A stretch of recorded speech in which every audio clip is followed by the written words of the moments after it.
This video is going to be about the in-universe history of a video game called Rust. Because I've been watching way too many Rust videos. Facepunch Studios' Rust was inspired by DayZ, not Daisy, but DayZ, Minecraft, and Stalker video game series. A timeline of what you can see in the game and what years they came out, sorted by time and date stamp. Some of these are, you build it, but it's not really the original, but it's based on. 1886 Nagant Revolver, an imitation of it. You make your own revolver and use it as a pattern. The Thompson machine gun from the 1920s. The Soviet Frag grenade called the F1 from 1939. AK-47 from 1947, apparently. That's the scuttlebutt. 1950s Cold War buildings, rockets, and bus stops during space race that happened during the Cold War and after the atomic age started. Bus stops? Yeah, weird art format. You get the George Jetson-looking bus stops.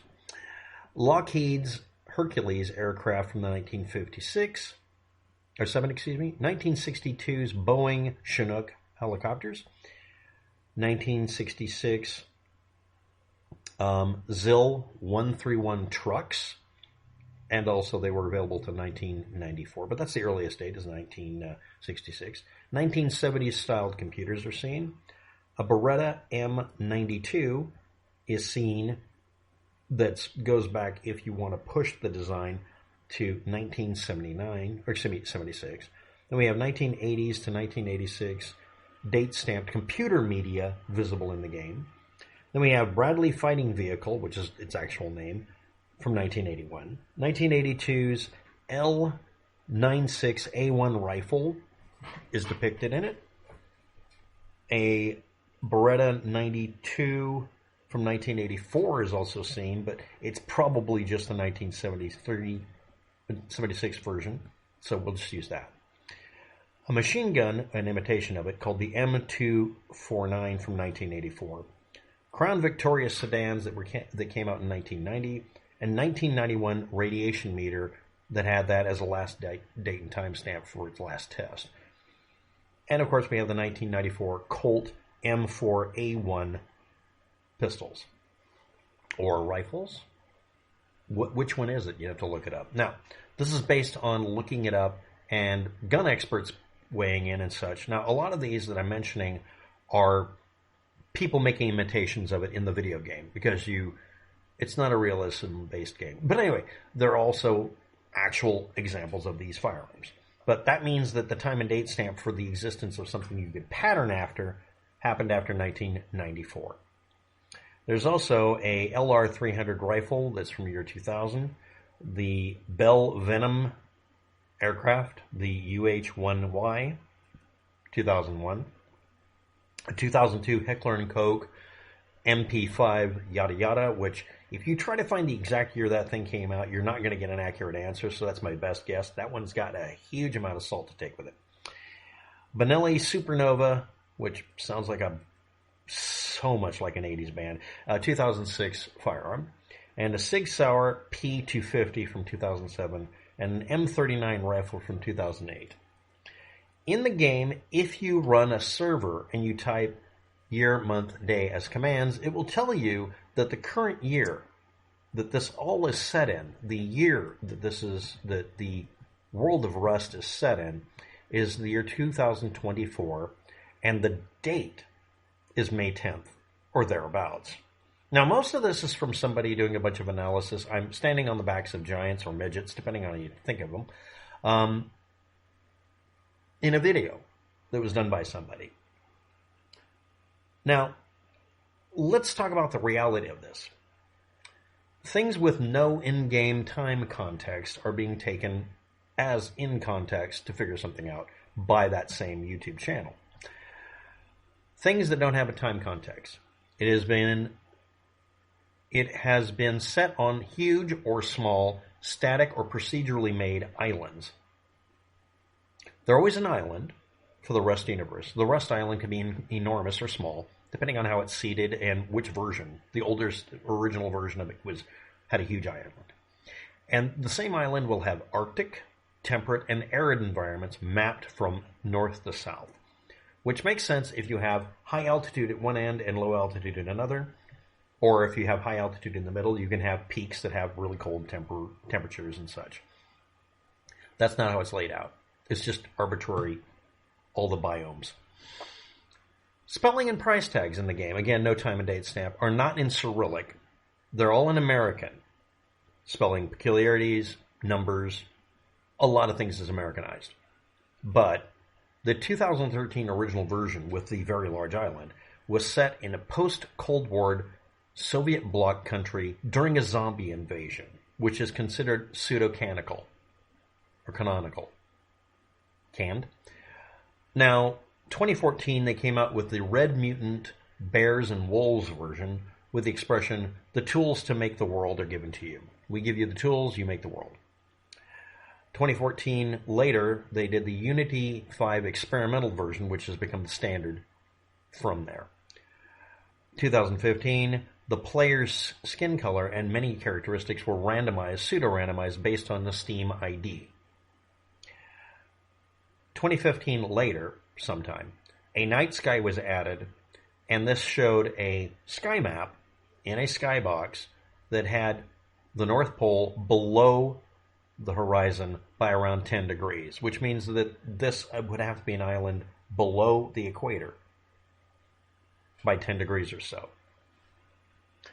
And the full official release came out in 2018. During all of this, the amount of lore or confirmed data about any of it has been spotty. Originally, again, it was supposed to be in a Soviet bloc country, post-Cold War, but it's an island below the equator. So, Shadowfrax's Rust Backstory Lore documentary, that's not his actual name, but if you type that in, you'll find it. I also have a link. Decided we should fixate on what it probably is. Now, again, sky maps aren't to be taken at face value. It's a video game. But if we decide everything in the game has to be consistent, we do end up with a problem where we're below the equator and it does have way too much, quote-unquote, Cold War Russia style vibes to it, but it's all in English, and it mostly has been. There's a word, cobalt, that's used throughout the video game, and is that new or late? Well, considering how long ago things were kind of established at the Unity experimental version when this started happening, only a year or so later, it's canonical that we have Cobalt, the nuke-powered rockets, Cobalt Company's Space Center, and Project Nova. We have Cobalt's genetic research program for regeneration. We have Cobalt's employees getting rewards like shares, Project Nova priority to go into space, and something that might have spelled out the word immortality. So, Shadowfrax's presumption. A USA scientist defected to the USSR. Well, I'm going to call him Colonel Bolt. Colonel Bolt. So, Cobalt.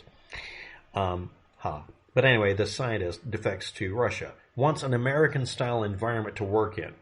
So, 1970s Angola proxy wars going on, and this allowed for some remote locations. There are a very, very small number of islands off the coast of Africa to work with, but some of them are on the 10th degree below the equator. And 1991 Christmas was the fall of the USSR and ended this project and many others. After the USSR fell, a fuck ton of science and military projects were left abandoned because literally everything propping it all up fell apart. You can still go, you could at least at one point, go see Energa rockets and space shuttles and a bunch of other things that were just laying unused because the economy in Russia depended on it being a closed economy. It was held up as a house of cards. Most economies are. Mad scientist decides to set off dirty bombs. Animals are observed being resurrected. Could it be cobalt bombs or something else mysterious? Of course, this is a throwback to the original irrationalization of a video game where you die, you just regenerate over here and you start over. The idea here was animals were doing that.